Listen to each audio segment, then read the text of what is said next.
This is a conversation with Jonathan Foust. Hi, Jonathan. Well, hi there, Serge. It's great to speak with you. So we're going to be talking about the moment of change, and what we both are interested in is the idea of contrasting paying attention to the moment of change with a focus on what has to change and how to change it and a certain forcefulness about that. Yeah. What I find interesting is how inevitably we start off with this thought that something's wrong. Something has to be changed. And of course, when we experience that, we inevitably discover how we react to it. And I just kind of love Buddhist psychology, and it's so clean that they're kind of predictable ways that we react to the moment when things aren't going the way we want them to. The category of aversion, of anger, judgment, blame, ill will, hatred. We find the mind going into kind of craving, wanting, planning, kind of escape, fantasy, or we get lost on that endless cycle of anxiety and worry, kind of on that hamster wheel of kind of a restless, agitated mind. Or we find ourselves losing steam. We kind of slide into sort of sloth and torpor, kind of into a depressive cycle. Yeah, so I'm noticing when you were talking, you said, as if something's going wrong. So the immediate impulse I had was to play devil's advocate and say, well, sometimes things go wrong, it's not what we want, not everything is fine, And then I heard you talk about describing the reactions, and I realize what you're describing is the intensity of the reaction. So it's not so much, as I'm hearing you, that, you have to accept everything as being wonderful, but maybe that the intensity of the reaction is not, warranted by the situation. Absolutely. There's that wonderful formula of P times R equals S. Pain times resistance equals suffering. That we can have a little bit of pain, but a lot of resistance and a lot of suffering. Yeah. A lot of pain, a little bit of resistance, a little suffering. And absolutely there's something, commensurate to what's happening versus how we're reacting to it, how we're holding it internally.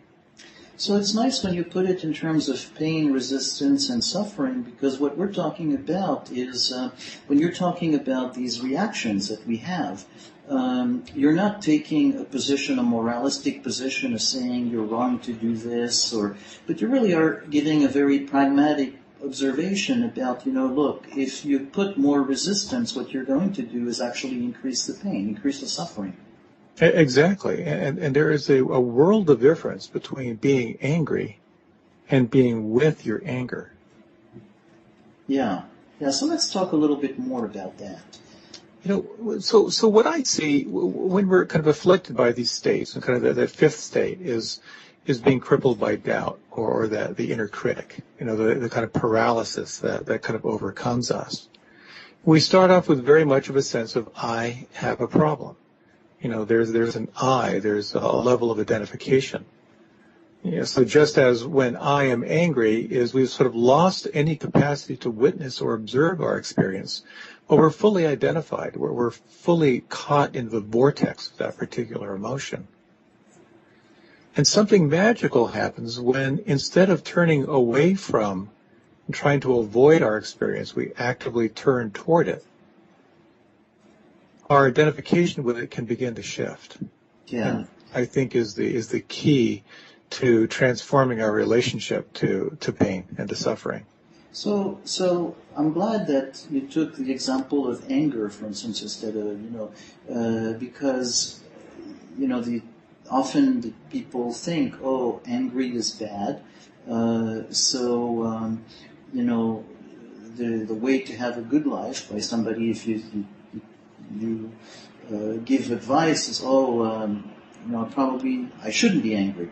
And very clearly what you're talking about is, no, it's actually a question, it's a different experience of anger. It's about just a sense of feeling it, experiencing it. So, can you talk more about that?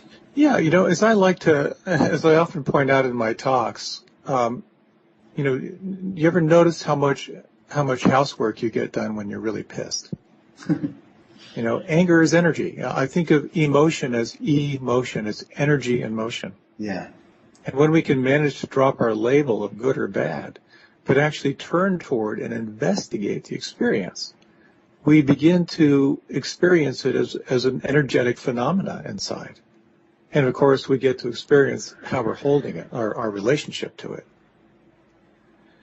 Yeah, so something very nice there is that sense of, okay, you're angry, so you got an enormous amount of free energy, and look at all the amazing things you're going to be able to do with it, including cleaning your house. Exactly. And we begin to realize that an emotion is really nothing more than a biophysical event. A psychobiological event. Yeah. There's something happening in the psyche, but it's also happening in our biology. Yeah. And I think there becomes a very profound shift, that we begin to shift to the observer of it, and we begin to explore what we can learn about it and what we can learn about ourselves. So, again, there, it's when you say it's the nature of the event. It's not just a mental event. It's not just, quote, an emotional or feeling event. And essentially, we're coming to the sense that we're bodies with the result of an evolution of all kinds of life forms, and what we experience as consciousness has a basis in our physicality. And so then that lessens the grip of any judgment we would have about feelings, but we just see them as happening, and as we pay attention to their physicality, maybe is a gateway into being able to observe them as opposed to judging them or running away from them. Exactly. It's not only a gateway of observation, it's a gateway to transformation. Yeah. I was leading a meditation group a couple weeks ago, and as we were sitting there, we're kind of next to a relatively big highway in Arlington, Virginia, and one of those really loud, screaming motorcycles went by. And as I was sitting there, I was imagining how different people would respond to that very intrusive sound. That someone might hear the sound vibrations in their body, and then they immediately go into a proliferation of thought, and their thought might be along the lines of, why do they even allow those motorcycles to be on the road? That's incredibly annoying. It's incredibly dangerous. We ought to get a petition and stop people from driving motorcycles on the road. While another person sitting there might be thinking, oh my God, would I love to be on the back of a motorcycle right now, just feeling the hair going, my hair flapping in the breeze, and to feel free instead of sitting here trying to meditate. What the commonality was the experience everyone had in their body, the sound vibrations that they were experiencing. And then there was incredible subjectivity in terms of how we relate to it. And I think the same thing happens when we have, strong emotional experiences, or anything that we feel is between us and feeling free. I like how when you give that example of the motorcycle, you're mentioning not just one reaction, but two. Because having the awareness of that subjectivity, of how different people can react to the same stimulus in a different way, is an interesting way to pay attention to the fact that it's a story, it's a superstructure, it's not the underlying thing. And it's in a way where our imagination, our baggage, we get hijacked and away from the immediacy of the experience. Exactly. And then of course the question is, well, what is it that gets hijacked? Yeah. So what is it that gets hijacked? Well, I think it has something to do with who we are as the product of causes and conditions. The mind is this very kind of conditioned machine. if you have a bad experience with a motorcycle, and if you continue to think motorcycles are bad, then you're going to believe that motorcycles are bad. If you believe motorcycles are bad, you're going to form a habit of that, and you'll continue to avoid motorcycles for the rest of your life. Yeah. So in a way, we're talking about a cycle where we're sidestepping the idea of,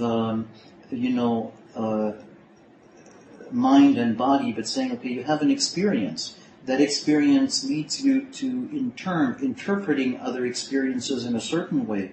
And that combination of experience, memory, thinking, is going to create an ever-increasing cycle that's going to keep you on a certain track. Exactly. In Theravadan Buddhism, it's described as papancha, as the proliferation. That unless we break that chain of causality, we simply move on to an endless loop of associations in the mind. Yeah. And that's true where the body and sensations really are the doorway. So let's go back to you're sitting in meditation, and there is this noise of the motorcycle, and you're noticing some associations. Okay, so what happens? What do you do as you notice that? There's an acronym that I find very, very helpful that's used a lot in the Buddhist community. And the acronym is RAIN, R-A-I-N. And the R stands for recognizing or realizing what's happening. In that instance, there's sort of recognizing there's this loud motorcycle sound with a vibration in my body. And sometimes just by recognizing it or realizing it, we begin to kind of sever our identification with it. We can identify, we can sort of observe it. So just recognizing the R itself is not so simple in a way or so evident because it relies recognizing the event itself as opposed to going into the hijacking. That the default mode for many of us would be to go and, as you said, go into exploring the anger at the movement or the wish to be on that bike. So there is something about, the recognizing that is a step away from that proliferation we were talking about. Exactly, and it's where in many meditation traditions, there's the practice of noting or labeling. So you're actively labeling your experience. So you're labeling thinking. You're labeling feeling, and that practice itself, it separates the subject from the object. So there's a part in a way where you're saying, in a way you catch yourself saying, oh, here I am in that story. Exactly. Yeah. And as they say in the shamanic traditions, when you can name a fear, you take its power away. Yeah. So that power of recognizing is immensely helpful. Yeah. So the recognizing is really a complex thing. It's just it's not something that it's something that comes from in a way experience, teaching, that sense of knowing. Okay, my default mode, which is going to go into that narration, that story. I have to actually remember to take the leap of faith of not going there and recognizing the experience itself. Exactly, and just by recognizing something doesn't mean it goes away. Yeah.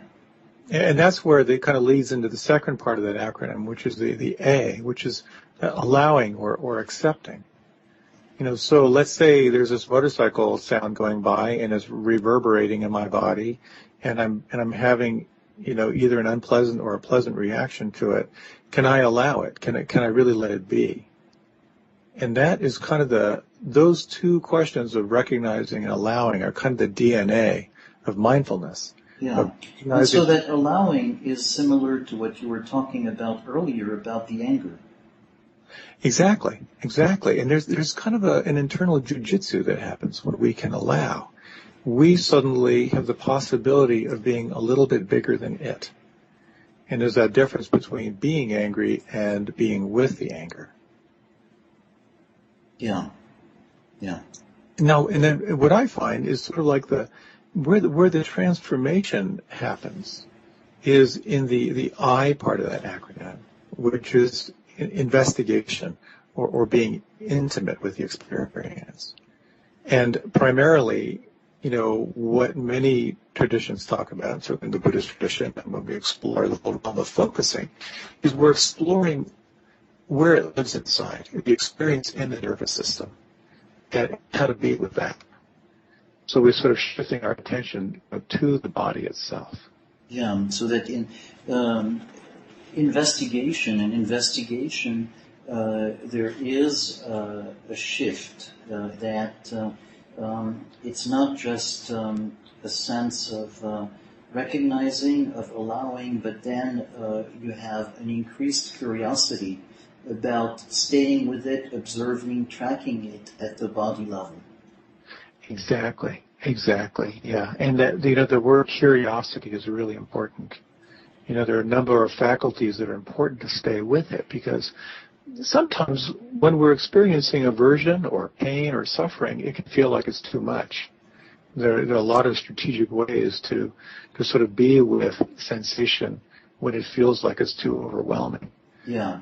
But so it feels nice to hear you talk about it, because when we use words like allow and investigate, there's maybe an unconscious bias that most of us have, that we're going to tend to allow and investigate things that are pleasant, and wait for the unpleasant things to be replaced by pleasant things in order to do more investigating. And you're clearly advocating the opposite, of investigating what is, including the unpleasant. Exactly. There's a very, very subtle internal game that happens for me when I'm investigating something painful or unpleasant or has an element of suffering. And sort of the bargain I have in the back of my head is says, if I allow this completely and if I investigate it fully, then it'll go away and never ever come back again. Yeah. So actually the investigating is actually part of the remedy. Is very much, and of course that sort of loops back into recognizing and allowing, because the more intimately we explore our experience when we're caught in some kind of pleasant or painful experience, the more we have to draw back on, well, what is my experience right now? Can I be with this? How does this feeling want me to be with it right now? So we're kind of in a loop that can either sort of drill down into the experience or unpack it. Different metaphors are helpful for investigating sensations that feel very, very tight. Yeah, and it's nice when you mention these very specific things, using the word unpacking, or how does this feeling want me to be with it. It's a sense that in a way it's finding rules of engagement, or having a socialized way of being with things that we're not with normally. So in order to create a way to have some interaction with it. Exactly. The Buddha talked about how when you do transformational work, whether it be meditation or yoga or really turning your attention to that which is between you and feeling free, he described it as swimming upstream. You're swimming against all of your conditioning, and you're swimming against the conditioning of the culture. And it requires, certain technologies, certain ways of paying attention, because it really is an extraordinary thing to engage into. Yeah, so it's going to be difficult, and so that part again of to not be discouraged by the difficulty of it, but recognize that it's actually part and parcel of the process. Exactly, and what I have found is that there's something in here that I kind of find sort of like verified faith. When I turn my attention to something unpleasant, when I can recognize it, allow it, investigate it, be with it, my relationship to it begins to shift, and where what felt tight before now feels free. And that gives me just a little bit of faith to continue when I experience something unpleasant again. There's something inside that goes, that's right, I was able to deconstruct, able to unpack this in the past. Let me see if I can do it again. So very nice, again, a marker, something that in a way you've learned from other people sharing their experience, and now is part of your own experience of having that bodily sense, that felt sense of, oh, something relaxing.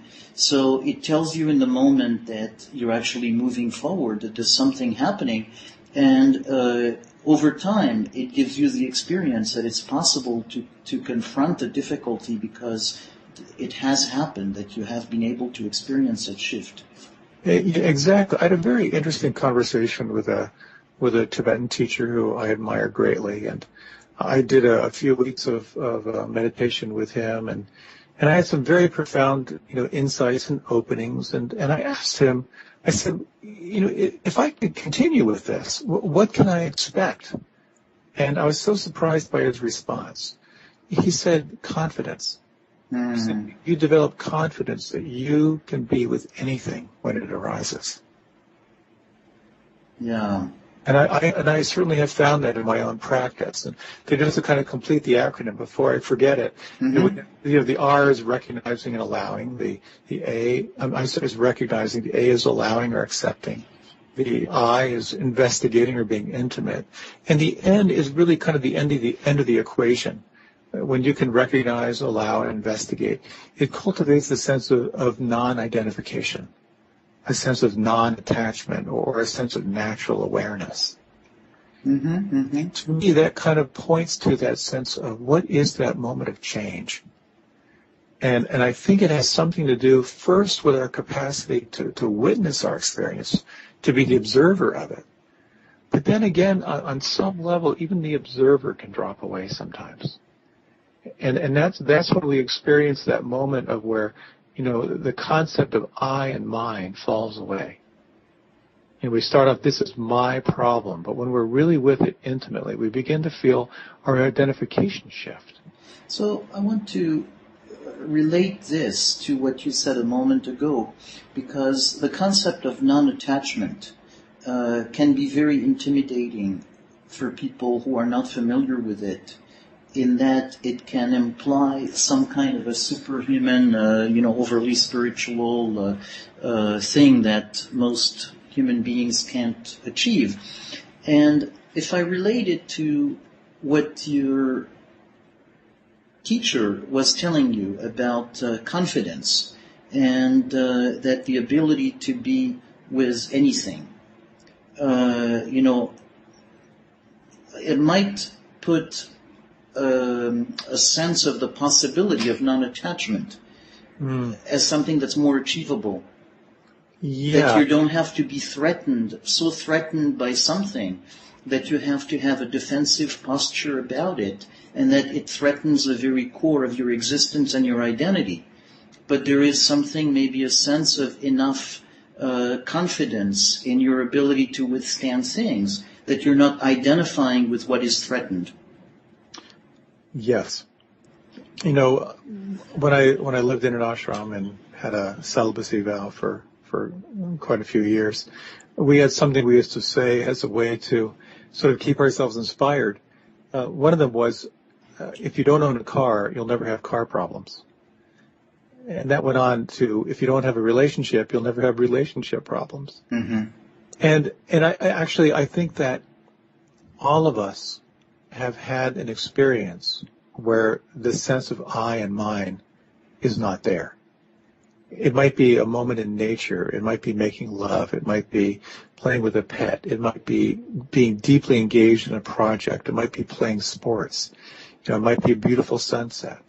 Those moments when there's no I and mine, but there is alive and awake awareness. Really powerful. Yeah. So a sense of the no I, not as a loss, but actually a moment where you're so comfortable, so immersed, so part of it all, so it's going so well, you're so much in the flow, that the question of I doesn't even come up, because it would be reducing that experience in a way.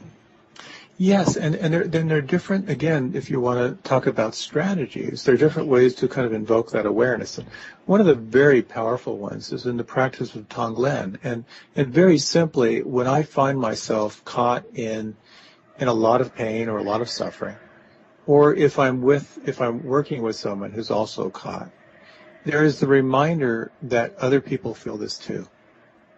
That when I'm caught in pain or unpleasant or suffering, there's very much a feeling of a very, very tight self that believes it's separate.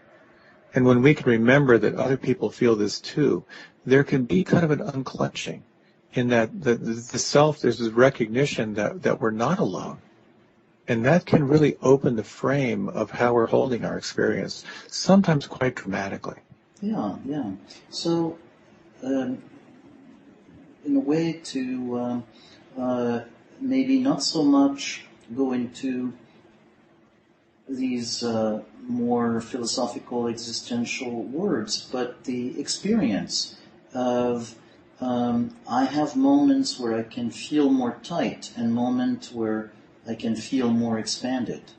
And the moments of feeling tight are actually something that are eased when I remember of how it's not just my own experience, of so many, it's part of the human condition to feeling that tight. So in remembering that comes a certain relief and relaxation of the tightness. Exactly. Last, I believe it was in April, my elderly dog had a stroke. And as I was driving him to the veterinary hospital late at night on a Sunday, my wife was in the back with him, and a car was really slow in front of me, and I found myself getting more and more upset and more tight around, around how slow this car was. Mm-hmm. And somewhere, just by grace or whatever, it just the words came to me. Other people feel this too. When I realized that I'm not the first person on the planet to lose a beloved dog. And when I had that little insight, just as you described, something in me relaxed. Something in me opened up a little bit to be in my experience a little more fully. Yeah. Yeah. Yeah. So that sense of experientially noticing how that tightness seems to be related in a way to that intense aloneness. And so the experience of I is actually limiting and alone. Limiting, that tightness is the experience of limitation and aloneness. Yes. As someone said, we're waves on the ocean believing that we're cut off. We're just one alone little wave. And we forget that we're actually one part of the entire ocean. Yeah. And what I like about the way you describe it is that it is something that you are describing a way in which experientially all of us can play with it and experiment what it means to us. It's not just a philosophical concept to read, but it's about in a moment where that angst is very strong, to pay attention to the physical sensation and the idea of redirecting the attention to the sense of, I'm not alone with it, as a way to possibly noticing how this might change. Yes, exactly. When we think about, again, any attentional training really has both the cultivation of wisdom and the cultivation of compassion. And we can practice this in any moment. Again, first that recognition of what is my experience right now? And the second, the cultivation of that inquiry, can I be with this? How can I hold this? How am I holding this experience? Yeah. And in describing that, you very nicely described how actually that attentional training, that paying attention to, that focusing the attention or is exploring being in that moment is actually what needs to change, and it feels, very clear from the examples you've given. Yeah, it's such I find it to be such a beautiful reminder for myself, to remind myself it's not what's happening as much as it is how am I holding my experience. Yeah. And I kind of find that two-part definition of meditation to be so helpful. It's recognizing what's happening while it's happening, which is part of the attentional training we get from meditation and other disciplines, but then also exploring our relationship to what's happening. And to me, that's the key, where we can really find a sense of freedom where one didn't exist maybe even just a moment earlier. Yes, and I think that I like, that adding that part, because I think a misperception that happens often with words like non-attachment or, a certain mistrust of the ego, is a sense of equating, meditation or contemplation with disappearing. And when you use a phrase like our relationship to experience, I think it very clearly points out that it's exactly the opposite from disappearing. It's actually a different relationship, but it's very much a way of being. To me, it's actually cultivates our capacity for intimacy. Yeah. To deeply embody our experience fully. And that incredible paradox, of course, of being intimately present and at the same time being free, holding our experience with a sense of equanimity, a sense of allowing. Thanks, Jonathan. This is part of the Active Pause podcast at activepause.com. Reminder for myself, to remind myself it's not what's happening as much as it is how am I holding my experience. Yeah. And I kind of find that two-part definition of meditation to be so helpful. It's recognizing what's happening while it's happening, which is part of the attentional training we get from meditation and other disciplines, but then also exploring our relationship to what's happening. And to me, that's the key, where we can really find a sense of freedom where one didn't exist maybe even just a moment earlier. Yes, and I think that I like, that adding that part, because I think a misperception that happens often with words like non-attachment or, a certain mistrust of the ego, is a sense of equating, meditation or contemplation with disappearing. And when you use a phrase like our relationship to experience, I think it very clearly points out that it's exactly the opposite from disappearing. It's actually a different relationship, but it's very much a way of being. To me, it's actually cultivates our capacity for intimacy. Yeah. To deeply embody our experience fully. And that incredible paradox, of course, of being intimately present and at the same time being free, holding our experience with a sense of equanimity, a sense of allowing. Thanks, Jonathan. This is part of the Active Pause podcast at activepause.com.